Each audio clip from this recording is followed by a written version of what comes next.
మరి ఇంతవరకు 5 మాటలు మనము ధ్యానం చేసామండి. దేవుని అద్భుతమైన మాటలు, ఈ ప్రపంచాన్ని మార్చే అద్భుతమైన మాటలు, దేవాది దేవుని యొక్క మాటలు అని మీకు జ్ఞాపకం చేస్తా ఉన్నాను. చూడండి, దేవుడు ఆ ప్రేతోరం నుంచి ఆ కల్వరి కొండగిరి వరకు కూడా ఆయన ఎంతో భయంకరమైన వేదనని అనుభవిస్తూ ఉన్నాడు. ఆ దెబ్బలు తగిలి అప్పటికే ఆ శరీరం అంతా కూడా బద్దలైపోయింది. ఆ భయంకరమైన శ్రమలో ఆ దేవాది దేవుడు ఉంటా ఉన్నాడు. ఆ సిలువను మోస్తూ, ఆ భారమైన సిలువను మోస్తూ దేవుడు ముందుకు వెళ్తా ఉన్నాడు. వెళ్తా ఉంటూ కూడా ఆయన తండ్రితో మాట్లాడుతూ ఉన్నాడు. హల్లెలూయా, దేవునికి స్తోత్రం కలిగాక. మనం విన్నామని చక్కని వర్తమానాలు ఇప్పటి వరకు విన్నాం. మనం చూసినట్లయితే ఇవాన్ బన్యమ్మ గారు మంచి వర్తమానాన్ని మనకు అందించారు కదండి. మెసేజ్ ఆఫ్ ఫర్గివ్నెస్, క్షమాపణ. చూడండి, ఈ ప్రపంచానికి దేవుడు అందించిన మొట్టమొదటి మాట ఏంటంటే క్షమాపణ. ఈరోజు మనకి ఫర్గివింగ్ నేచర్ ఉండాలి. రెండవది మనం చూసినట్లయితే అమ్మగారు చక్కని వాక్యాన్ని మనకు అందించారు కదండి. రెండో మాట మనం చూసాము, ఆ దొంగతో దేవుడు మాట్లాడుతూ ఉన్నాడు, అష్యూరెన్స్. ఏమండి, చూసినట్లయితే ఖచ్చితంగా నువ్వు పరలోకానికి వెళ్తావని దొంగతో దేవుడు మాట్లాడుతున్నాడు. మూడో మాట మనం చూసినట్లయితే చూడండి, దేవుని వాక్యంలో మనం మూడో మాట ధ్యానం చేసాము. ఏముంది? మెసేజ్ ఆఫ్ ఫెలోషిప్ కదండి. చూడండి, గమనించండి, ఈరోజు మనం చూసినట్లయితే ఈ మాటలన్నీ కూడా దేవాది దేవుడు మాట్లాడుతూ ఉన్నాడు. రెస్పాన్సిబిలిటీ కదండి. మూడో మాట, it is a message of responsibility. ఆ సిలువ పైన దేవుడు ఆ భయంకరమైన శ్రమలో కూడా తల్లిని మర్చిపోలేదు. హల్లెలూయా. ఈరోజు చాలా మంది యవనస్తులు తల్లిదండ్రులు మర్చిపోతా ఉన్నారు. ఈరోజు మనం ఈ లోకంలో ఉంటున్నామంటే కారణము ఒకటి దేవుడైతే, రెండోది నీ తల్లిదండ్రులు. ఆ విషయాన్ని మీకు జ్ఞాపకం చేస్తున్నాం. నాలుగో మాట మనం చూసామండి, అద్భుతమైన మాట కదండి. ఆయన అప్పటివరకు తండ్రి తండ్రి అంటా ఉన్నాడు, ఇప్పుడైతే అన్నాడు కదా, నా దేవా నా దేవా అంటున్నాడు. ఏమో జరిగిందండి అక్కడ తండ్రికి ఆయనకి ఫెలోషిప్ తెగిపోయింది. రోజున దేవునికి నీకు సంబంధాన్ని ఎస్టాబ్లిష్ చేయడానికి దేవాది దేవుడి లోకానికి వచ్చాడు. హల్లెలూయా. నాలుగో మాటను చూసాము. ఐదో మాట సియోన్ సిస్టర్ వివరించారు కదండి. చూసాము దప్పిక గురించి. ఈరోజు దునియాలో నువ్వు ఏ పని చేసినా నీకు నిజంగా సాటిస్ఫాక్షన్ ఉండదు. ఎప్పుడైతే నువ్వు క్రీస్తు ప్రభుని అంగీకరిస్తావో అప్పుడు నిజమైన తృప్తి, ఆ థర్స్ట్ అనేది నీకు కలుగుతున్న విషయాన్ని జ్ఞాపకం చేస్తున్నాను. ఆరో మాట చూస్తున్నాం ఇప్పుడు. చూడండి, ఆ ఆరో మాటను మనం చూస్తే యేసుక్రీస్తు ప్రభు వారు అంటున్న మాట, సమాప్తమాయను, ఇట్ ఈస్ ఫినిష్డ్. ఏమి సమాప్తమైంది అనే ఆలోచన మనకు కలిగితే, చేయుటకు నీవు నాకు ఇచ్చిన పనిని నేను సంపూర్తిగా నెరవేర్చి భూమి మీద నిన్ను మహిమపరిచితిని అని యేసుక్రీస్తు ప్రభువారు యోహాను సువార్త 17వ అధ్యాయం 4వ వచనంలో ఆయన పలుకుతున్న అద్భుతమైన మాట. 3 Cలు మీకు జ్ఞాపకం చేస్తానండి. మొట్టమొదటి C ఏంటంటే కాల్ ఆఫ్ గాడ్. దేవుని యొక్క పిలుపుని యేసుక్రీస్తు ప్రభువారు ఈ లోకంలో నెరవేర్చారు. హల్లెలూయా. ఆయన లోకానికి ఎందుకు వచ్చాడంటే ఆయన తండ్రి యొక్క చిత్తాన్ని చేయడానికి వచ్చాడు. ఈరోజు నువ్వు నేను ఈ లోకంలో ఉన్నామంటే దేవుని యొక్క పిలుపులో నువ్వు ఉన్నావనే విషయాన్ని మీకు జ్ఞాపకం చేస్తున్నాను. ఈరోజు చాలా మంది కేవలము అండ్ గుడ్ ఫ్రైడేకి వచ్చి ఆరాధన చేసి దేవునికి ఏదో పెద్ద ఫేవర్ చేసినట్టుగా ఫీల్ అయిపోతున్నాం మనం కదా. అయితే గమనించండి, దేవుని యొక్క బలమైన పిలుపు నీ మీద నా మీద ఉంది. హల్లెలూయా. ఈరోజు ఆ పిలుపును అర్థం చేసుకోవడానికి ప్రయత్నం చేయాలి. చూడండి, దేవుని వాక్యంలో మనం చూసినట్లయితే యేసుక్రీస్తు ప్రభువారు పలుకుతున్న అద్భుతమైన మాట ఏంటంటే, నువ్వు నాకు చేయటానికి ఇచ్చిన పనిని సంపూర్తిగా నేను నెరవేర్చితిని. హల్లెలూయా. ఈరోజు కార్య ఆరంభము కంటే కార్యాంతము మేలు.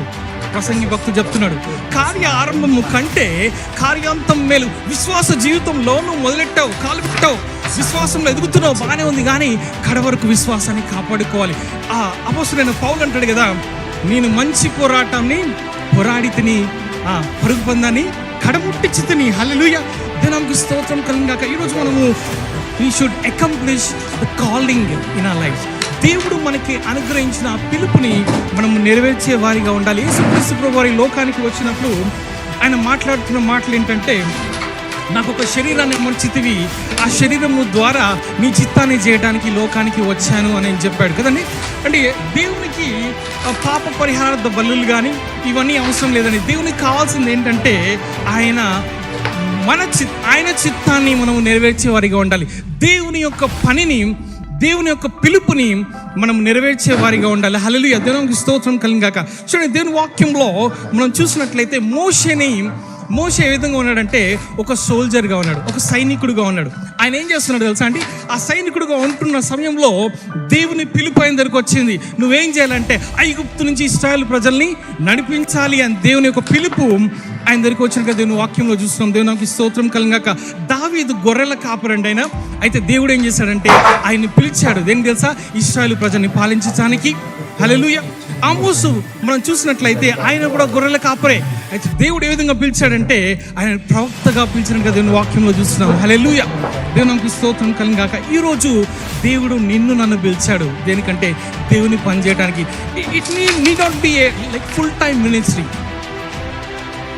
ఏదో ఫుల్ టైం మినిస్ట్రీకే అని నేను చెప్పట్లేదండి. లూకా భక్తుని మనం చూసినట్లయితే he was a doctor but he was helping Paul. చూడండి, బైబిల్ మనం చూసినట్లయితే అపోస్తలుడైన పౌలుకి ఆయన డాక్టర్గా ఉన్నట్టు దేవుని వాక్యంలో చూస్తున్నాం. గమనించండి, ఈరోజు దేవుడు నిన్ను ఇక్కడ లోకానికి పిలిచింది దేనికి అంటే దేవుని యొక్క పనిని నెరవేర్చడానికి దేవుడు నిన్ను పిలిచాడు. హల్లెలూయా. దేవునికి స్తోత్రం కలుగాక. చూడండి, రెండో సీని జ్ఞాపకం చేస్తున్నాం. రెండో సీ ఏంటంటే కమిట్మెంట్. యేసుక్రీస్తు ప్రభువుకు ఉన్న కమిట్మెంట్ ఎలాంటి కమిట్మెంట్ తెలుసా అండి? పని నిమిత్తమై ఆయనకున్న అద్భుతమైన కమిట్మెంట్ ఏంటంటే యోహాను సువార్త 4వ అధ్యాయం 34వ వచనంలో అంటాడు కదా, my food is to finish his work. హల్లెలూయా.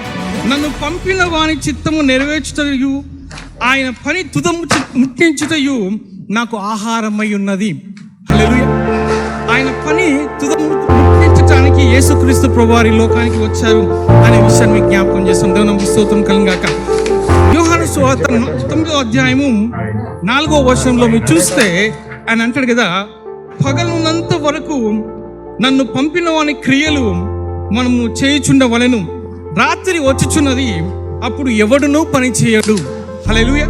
చూడండి, ఇక్కడ చూడండి, యేసుక్రీస్తు ప్రభు యొక్క కమిట్మెంట్ ఎలాంటి కమిట్మెంట్ అంటే ఆహారము కంటే తండ్రి చిత్తం చేయడం ఆయనకి ఇష్టం అంట. చూడండి, రాత్రి అయిపోతుంది అయినప్పటికీ కూడా యేసుక్రీస్తు ప్రభు వారికి ఉన్న తృష్ణ ఏంటంటే ఆయన పనిని ముగించాలి. ఆయన ఇంకొక మాట కూడా అంటారండి. ఆయన లూకా సువార్త 4వ అధ్యాయంలో చూస్తే ఆయన అంటాడు కదా, ఆయన అంటున్న మాట, నేను ఇతర పట్టణములకు కూడా వెళ్ళి సువార్తని ప్రకటించాలి అని ఆయన మాట్లాడుతున్నారు. దేవునికి స్తోత్రం కలుగాక. 2 సీలు చెప్పారండి. మొట్టమొదటిది కాల్ ఆఫ్ గాడ్, రెండోదిగా చూసినట్లయితే కమిట్మెంట్ టు ద వర్క్, మూడోదిగా మీరు చూసినట్లయితే అండి ఒక దైవజనుడు అంట ఒక ఇంటర్వ్యూకి పిలువబడ్డాడట. ఆయన సువార్థికుడు, ఆయన దేవుని యొక్క పరిచయం చేసేవాడు. ఇంకొక వ్యక్తి ఎవరంటే ఏథిస్ట్. ఎవరంటే ఆయన ఏథిస్ట్ అంటే దేవుని నమ్మని వ్యక్తిన, దేవుణ్ణి నమ్మని వ్యక్తిన. అయితే ఇద్దరిని ఇంటర్వ్యూకి పిలిచాడు. అయితే అక్కడ ఆ వ్యక్తి అంటున్న మాట ఏంటంటే, మీరు there is power in the blood of Jesus Christ అని అంటారు కదయ్యా. నిజంగా యేసుక్రీస్తు ప్రభు యొక్క రక్తంలో ప్రభావం ఉంటే ఇంకా పాపులు ఎందుకున్నారు అని అడిగారట ఆయన.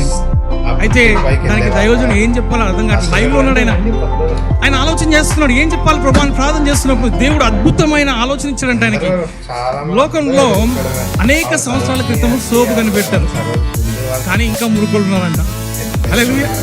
చూడండి, సోపుని కనిపెట్టి కొన్ని వందల సంవత్సరాలు అయితే ఉంది, కానీ ఇంకా మురుకోళ్ళు ఉన్నారు అని చెప్తాను. ఒకవేళ సోపు ఎలా పనిచేస్తుందో నాకు తెలియదు నేను చెప్తాను ఆయన అంటూ, నువ్వు సోప్ పక్కన ఉంటే దానివల్ల శుభ్రంగా నువ్వు, ఒకవేళ సోప్ ఫ్యాక్టరీలో పనిచేసినా కానీ దానివల్ల శుభ్రత నీకు రాదు అని చెప్తున్నాడంట. చూడండి దేవుని వాక్యం చూసినట్లయితే ఆయన అంటున్న మాట ఏంటంటే, ఎప్పుడైతే నువ్వు ఆ సోపును తీసుకొని నీ శరీరానికి ఎప్పుడైతే రాసుకుంటావో నీ మురికిపోతుంది.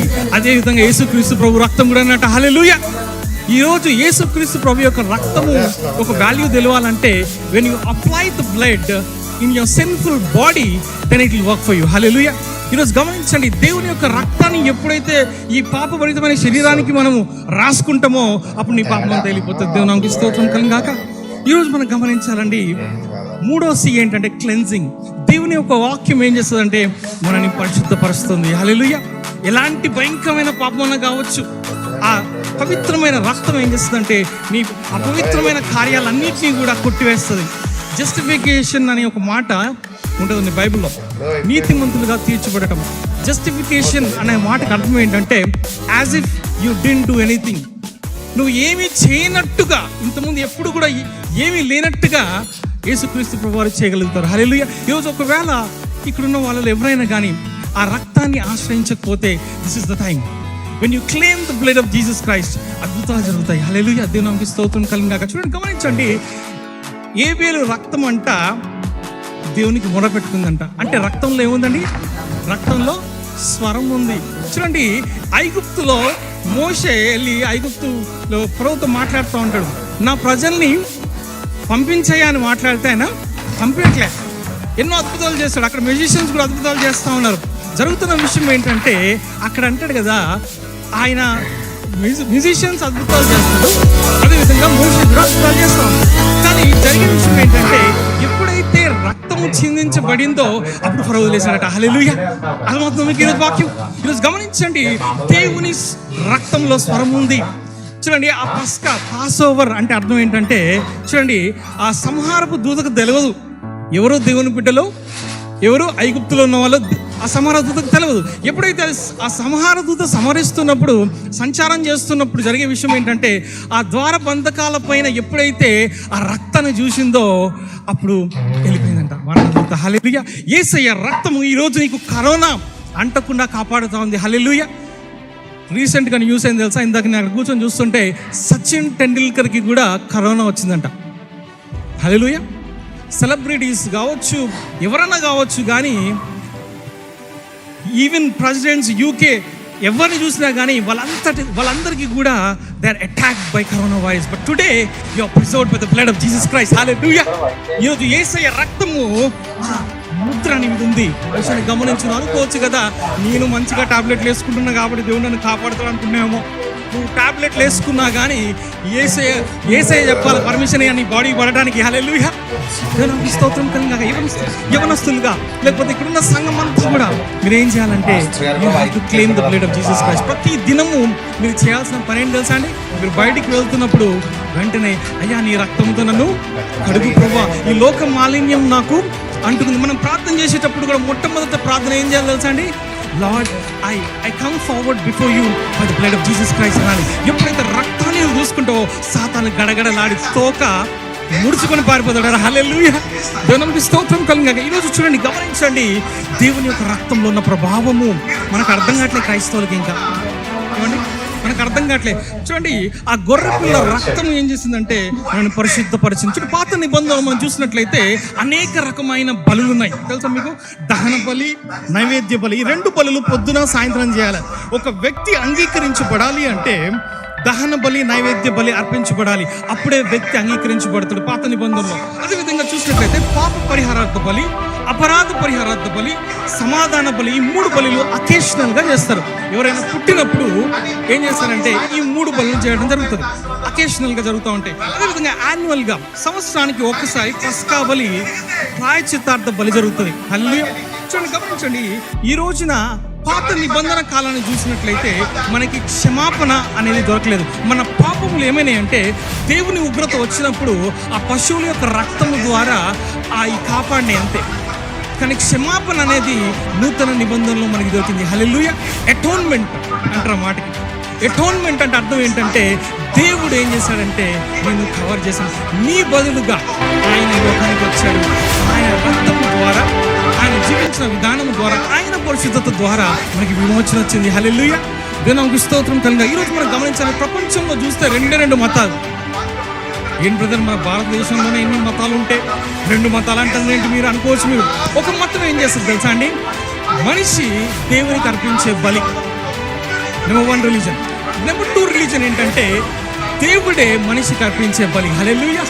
చూడండి, రెండు బలులు, మనిషి దేవునికి అర్పించే బలి, అదేవిధంగా దేవుడు మనకు అర్పించే బలి. 2020 సంవత్సరాల క్రితం యేసుక్రీస్తు ప్రభువారు ఆయన బలిగా వచ్చాడు ఈ లోకానికి. హల్లెలూయా. ఆయన రక్తం ద్వారా నీకు విమోచన, ఆయన రక్తం ద్వారా నీ పాప క్షమాపణ. హల్లెలూయా, దేవునికి స్తోత్రం కలుగాక. ఈరోజు గమనించండి అండి, దేవుని యొక్క రక్తము ద్వారా మనకి విమోచన అందించిన బైబిల్లో ఉంటుంది కదా, రక్తము చిందింపకుండా పాప క్షమాపణ లేదు. హల్లెలూయా. అందుగురించనే ఏ గ్రంథమన్నా తీసుకోండి, మీరు పలుకుతున్న మాట ఏంటంటే రక్తం చిందించబడాలి. అయితే అది పరిశుద్ధంగా ఉండాలి. అది ఏ విధంగా ఉండాలంటే అది చాలా పవిత్రంగా ఉండాలి. అపవిత్రమైన రక్తం ఎవరితో కాదు, నా యేసుక్రీస్తు ప్రభువుది. హల్లెలూయా, దేవునికి స్తోత్రం కలుగాక. ఈరోజు మీరు గమనించాలండి, దేవుని యొక్క రక్తాన్ని మన మీద మనము ఎప్పుడైతే మనము అప్లై చేసుకుంటామో దేవుని యొక్క అద్భుతమైన కార్యాలు మన జీవితంలో జరుగుతాయి. దేవుని నమ్మకం స్తోత్రం కలుగును. 3 సీలు చెప్పాను మీకు. మొదటి సి ఏంటంటే it is the call of God. రెండవదిగా commitment towards the work which he has given us. మూడవదిగా మనం చూసాం it is the cleansing power. Yesukristu ప్రభు యొక్క రక్తము ద్వారా మనకి విమోచన, మనము మన పాపముల యొక్క క్రయధనముగా ఆయన రక్తాన్ని మనకి అర్పించిన దేవుని వాక్యం చూస్తున్నాం. ఈరోజు మనం గమనించాలండి, మనం ఏ విధంగా ఉంటున్నాం. యేసుక్రీస్తు ప్రభువారు పస్కా బలిగా ఈ లోకానికి వచ్చారు. మనము దేవుని యొక్క రక్తము ద్వారా మనం విమోచించబడ్డ బిడ్డలు. మనం అందుంచనే మనం రిలీజియన్కి ఏం పేరు తెలుసా? బ్లడ్ రిలీజన్ అంట. హల్లెలూయా, దేవునికి స్తోత్రం కలిగాక. ఒక దైవజనుడు బైబిల్ డాక్టర్, ఆయన చూస్తే మెడికల్ డాక్టర్, థియాలజియన్ అంటున్న మాట ఏంటంటే the Bible is a book of blood, totally different from other books. That it contains blood circulating through every page and in every verse from Genesis to Revelation we see the stream of blood అంటాడు ఆయన. అని అంటున్న మాటకు అర్థం ఏం తెలుసా అండి? Bible ఇతర పుస్తకాల్లా కాదు. బైబిల్ అనే పుస్తకం ఎలాంటి పుస్తకం అంటే అది రక్తపు పుస్తకం అంటున్నాడు ఆయన. హల్లెలూయా, దేవునికి స్తోత్రం కలిగాక. ప్రతి పేజీలో ఆయన రక్తం కనపడుతుందట. అంతే కదండి, ఆది కాండం నుంచి ప్రకటన గ్రంథం వరకు ఆ సిలువ, ఆ రక్తం యొక్క ప్రసరణ అనేది కనపడుతుందంట. హల్లెలూయా, దేవునికి స్తోత్రం కలిగాక. ఈరోజు మనం గమనించాలండి, దేవుని అద్భుతమైన దినం ఇది. ఈరోజు మనము వీఆర్ సెలబ్రేటింగ్ గుడ్ ఫ్రైడే. ఎందుకు గుడ్ ఫ్రైడే అండి? ఎందుకంటే మానవాళికి మంచి జరిగింది ఈరోజు. మొన్న ఒక ఆయన అడుగుతా ఉన్నాడు, సమాధుల పండగ బ్రదర్, ఈ గుడ్ ఫ్రైడే అంటే సమాధుల పండగ అంటే నేను నీకు చెప్పాను, సమాధుల పండగ కదా ఇది, మానవాళికి ఒక శుభ సందర్భం. ఇది ఒక అద్భుతమైన క్రియ జరిగింది ఈరోజు. మానవాళికి ఒక గొప్ప తృప్తి, ఒక రక్షణ కార్యము యేసుక్రీస్తు ప్రభువారు సిలువలో చేసిన అద్భుతమైన కార్యమే గుడ్ ఫ్రైడే అని చెప్పాను. The gospel of the glory of Jesus Christ. Hallelujah. ఈరోజు ఈ సువార్త ఎలాంటి సువార్త అంటే మహిమగల సువార్త, అది రక్షణలోనికి నడిపించే సువార్త. హల్లెలూయా. ఈరోజు మనం గమనించాలండి, మనము 3 సీలు నేర్చుకున్నాం. అయితే ఇంతవరకు ఒకవేళ నువ్వు దేవుణ్ణి అంగీకరించకపోతే ఇది అనుకూలమైన సమయం. ఈ సమయంలో నువ్వేం చేయాలంటే, ప్రభా నీ రక్తం కిందకి వస్తున్నాను, నన్ను క్షమించు ప్రభా అని అడిగినప్పుడు దేవుడు అద్భుతమైన కార్యం నీ జీవితంలో చేసి it will be a different good Friday all together. ప్రార్థన చేస్తున్నాం.